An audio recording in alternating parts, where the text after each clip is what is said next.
এক দূরবর্তী রাজ্যে, যেখানে আকাশ ছোঁয়া পর্বত আর ঝলমলে নদী দিয়ে পরিবেষ্টিত, সেখানে ছিল এক রহস্যময় বন। সেই বনটির নাম ছিল মায়াবী বন। বনটি ছিল জাদুময়, চমকানো ফুল, গান গাওয়া গাছ আর মৃদু প্রাণী, যেমন রূপলী প্রজাপতি আর জ্ঞানী পেঁচার আবাস। তবে বনের গভীরে এক নির্জন জায়গায় থাকত এক মায়াবী রক্ষক, যার নাম ছিল মিরাবেল। মিরাবেল ছিল এক শক্তিশালী পরী। তার সবুজ পাখা আর বনটির জাদুর উপর অসাধারণ নিয়ন্ত্রণ ছিল। যদিও সে মনের দিক থেকে দয়ালু ছিল, গ্রামের লোকেরা তার ভয়ে দূরে থাকত। তারা মনে করত মিরাবেল বিপজ্জনক। একদিন এক সাহসী মেয়ে লিলি, যার মন ছিল কৌতূহলে ভরা, মায়াবী বনে প্রবেশ করল। তার ছোট ভাই খুব অসুস্থ ছিল, আর তাকে সারাতে এই বনের ঔষধি গাছ প্রয়োজন ছিল। লাল চাদর আর হাতে একটা ঝুড়ি নিয়ে লিলি বনটিকে অনুসন্ধান করতে লাগল।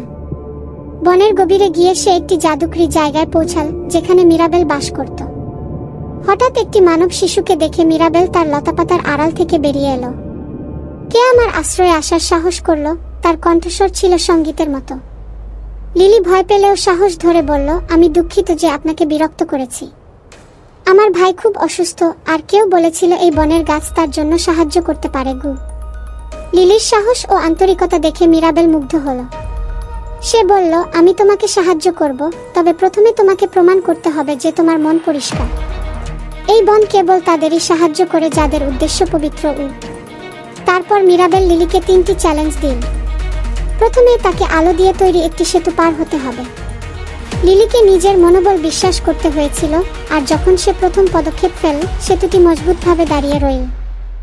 এরপর তাকে একটি বিশ্রামহীন গ্রিফিনকে শান্ত করতে হয়েছিল, যে সেই ঔষধি গাছের পাহারাদার ছিল। লিলি তার মায়ের শেখানো একটি গান গাইতে শুরু করল। তার কোমল সুরে গ্রিফিন শান্ত হয়ে ঘুমিয়ে পড়ল। সবশেষে মিরাবেল তাকে দয়ার একটি স্মৃতি শেয়ার করতে বলল। লিলি বল একদিনের কথা, যখন সে একটি আহত পাখিকে নতুন বাসা বানিয়ে দিয়েছিল, যতক্ষণ না পাখিটি আবার উড়তে সক্ষম হয়েছিল। লিলির বিশুদ্ধ হৃদয়ে মুগ্ধ হয়ে মিরাবেল তাকে বিরল ঔষধি গাছ দিয়ে সাহায্য করল এবং তাকে বন থেকে বের করে নিয়ে গেল। তবে যাওয়ার আগে মিরাবেল তাকে সতর্ক করে বলল, মনে রেখো, সত্যিকারের জাদু কোনো শক্তিতে নয়, ভালোবাসা আর দয়ার মধ্যে লুকিয়ে থাকে। লিলি যখন তার ভাইকে সারিয়ে তুলল, গ্রামের লোকেরা তার পরিবর্তন লক্ষ্য করল। সে মিরাবেলের কথা এমনভাবে বলল যেন সে কোনো ভয়ানক পরী নয়, বরং এক দয়ালু অভিভাবক। ধীরে ধীরে গ্রামের মানুষ বনটির উপর বিশ্বাস রাখতে শুরু করল, আর মিরাবেল, যাকে একসময় ভয় করা হতো, সবার বন্ধু হয়ে উঠল। তখন থেকে গ্রামবাসী আর মায়াবী বন পরস্পরের সঙ্গে মিলেমিশে শান্তিতে বাস করতে লাগল। গল্পের শিক্ষা: সত্যিকারের জাদু লুকিয়ে আছে সাহস, দয়া আর অন্যকে বোঝার ইচ্ছার মধ্যে।